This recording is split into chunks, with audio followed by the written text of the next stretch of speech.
How's it going, fam? Welcome back to Erica's EDC, and today we're doing some knife testing.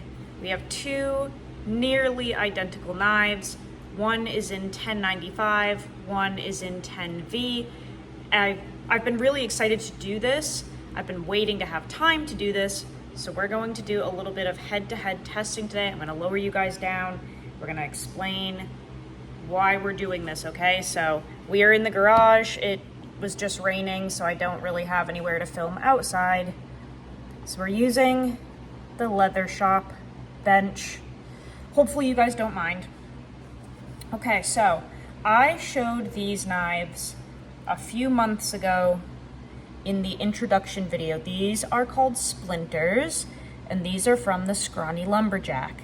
And this one got to me first. This is 10V blade steel at 64 HRC, 5 thou BTE, and basically the optimum heat treat for this steel. And then Kyle made an identical knife, same length, same blade stock thickness, everything. The only difference on this one is that it has like jimping and a patina.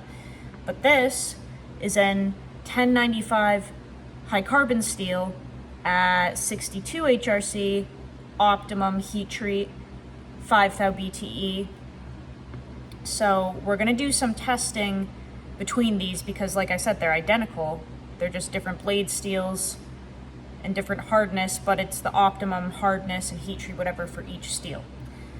So we're gonna do nothing crazy today. This is part of a test that I'm gonna be running, but we're gonna do some like feather sticking and woodwork stuff and just see how each one does, see if there's any difference in edge retention and like sharpness from before and after. Just a very general kind of comparison here because I thought it would be interesting to film.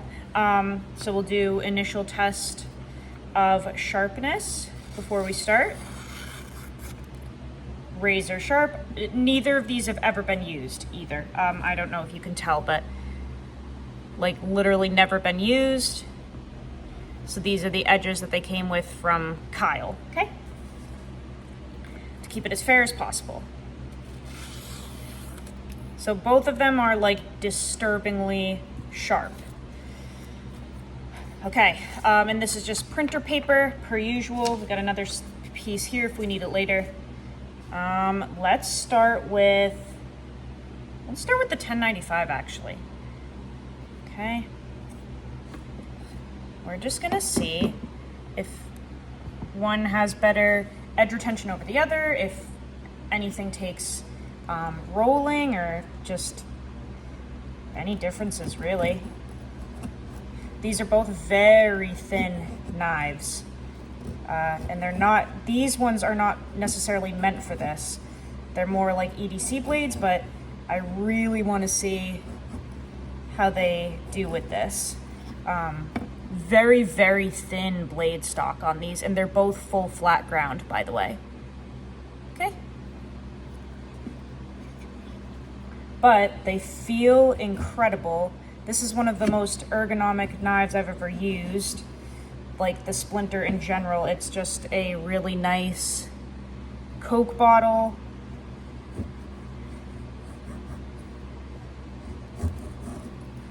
This is obviously not the most ideal grind for this type of task, but like I said, it's not really made for this. I just thought it would be kind of cool to do. Break all those off. Still feels good.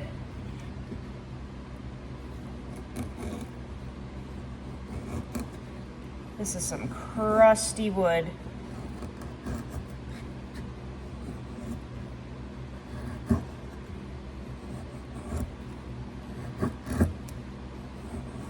Feels very nice though.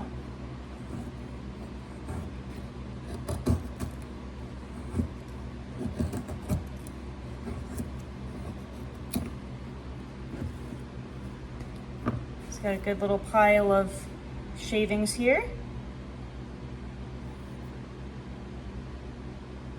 Still razor sharp.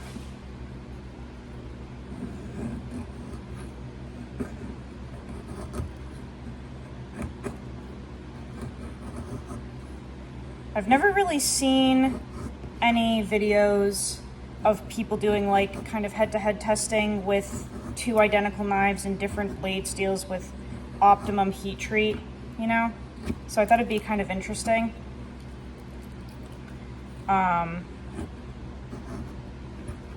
very curious about how these do in this testing.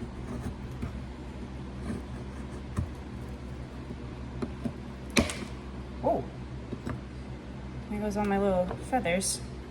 Although these aren't really feathers, this stuff is so dry and crusty. Okay, let's just do a little check-in. Still razor sharp. Switch to the 10V. Same blade stock thickness.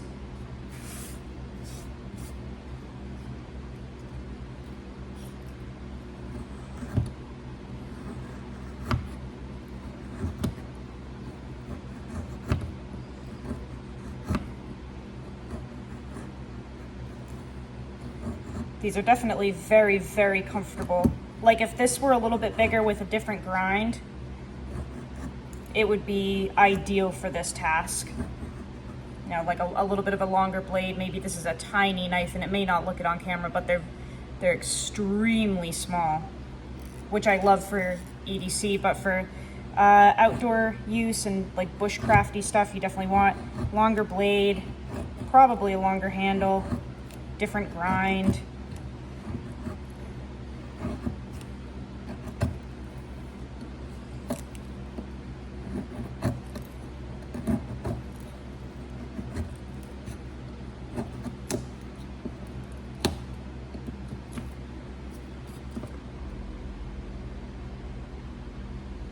Feeling good.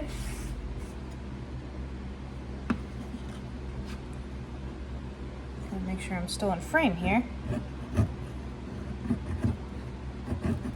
So the reason I wanted to run this test was because there is something very interesting going on in the community right now. Sorry, I'm trying to find like a good place to do this on this piece of wood. It's kind of funky shaped, but these are from the same piece, so we'll just move to this one. There's something very interesting going on in the community right now, which I've been, researching and keeping tabs on, and that is that there is a very specific group of people in the community that work for certain knife companies and makers, and there's this movement saying that like AEBL and ADCRV2 and 1095 are better than super steels like 10V and Magna Cut and K390 and Rex 121. And these people, this group of people, are making videos that are like very misinformative and straight up not true.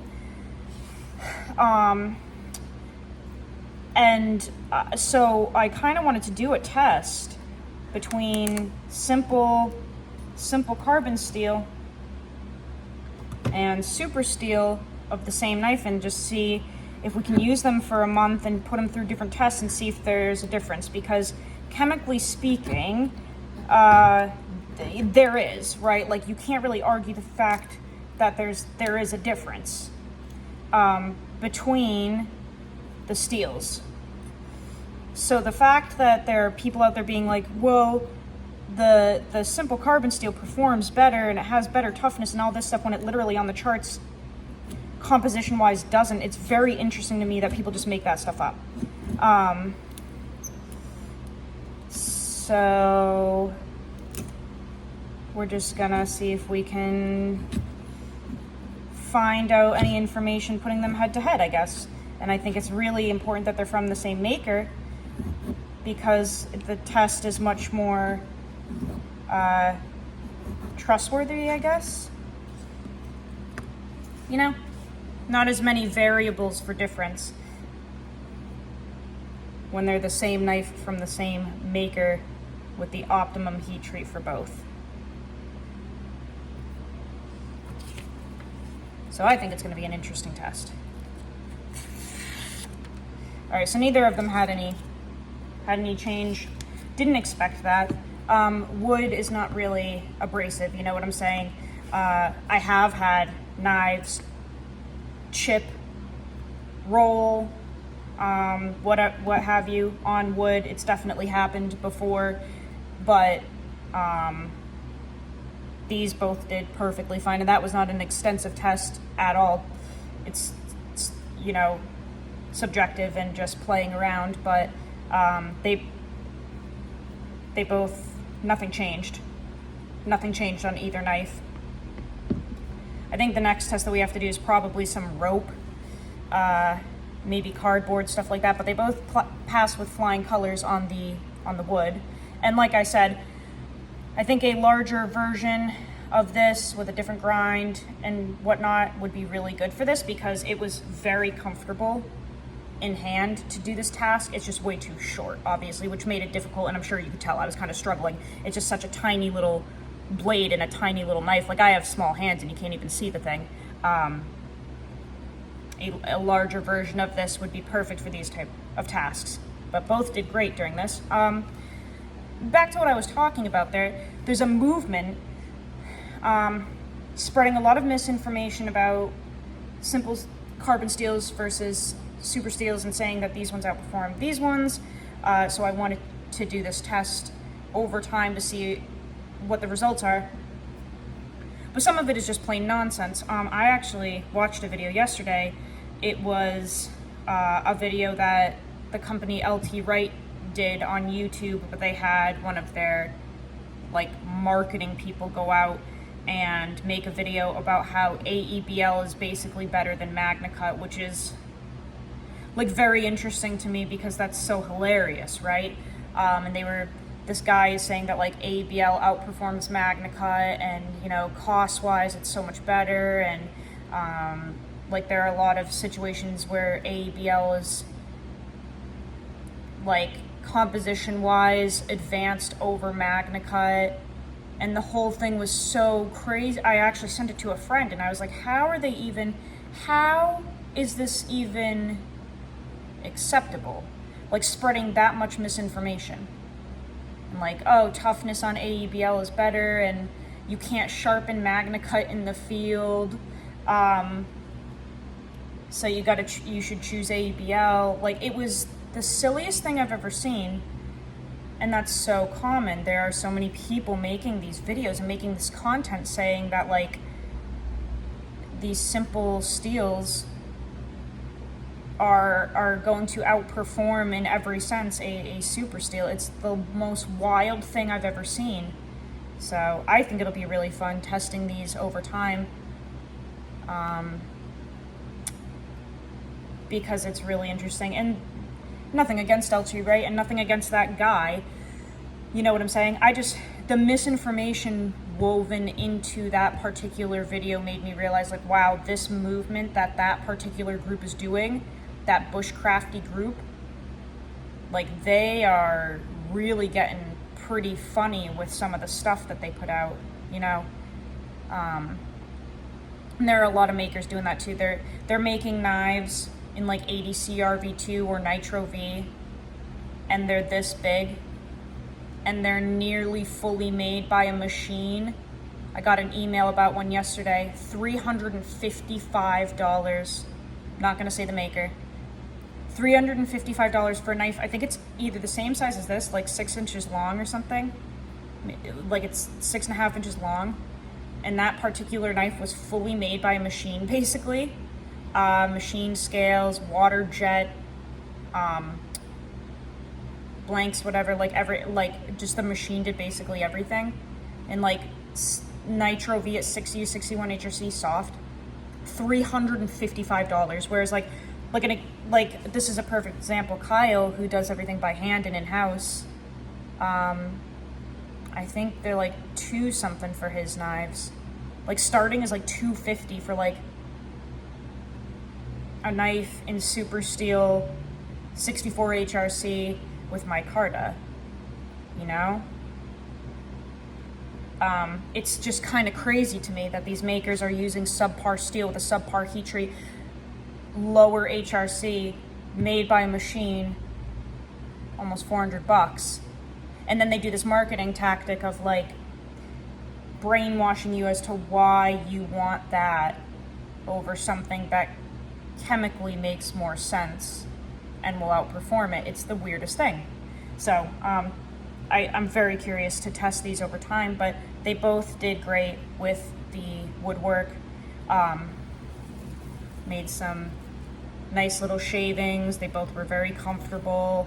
Neither of them had issues with rolling or anything. They're both 5 thou BTE. You would not really want to go any thinner. These are so paper thin, it's like stupid. But both of them did absolutely phenomenal. Nothing happened to either one of them, so that's a great sign. So yeah, maybe next time we'll do some rope cutting, but let me know down in the comments what you think of this whole thing, because it's getting so wild that, like, I'm almost scared people are going to start believing it. They probably already do. But, and then the tough thing is you can't even reach out to some of these makers, because if you have a different opinion, they won't talk to you. I'll tell you what, that maker that sent out the email yesterday about the $355 tiny knife, I reached out to him asking for resolution on an issue I had with my knife from him. He read it. It's been 2 weeks, will not answer me.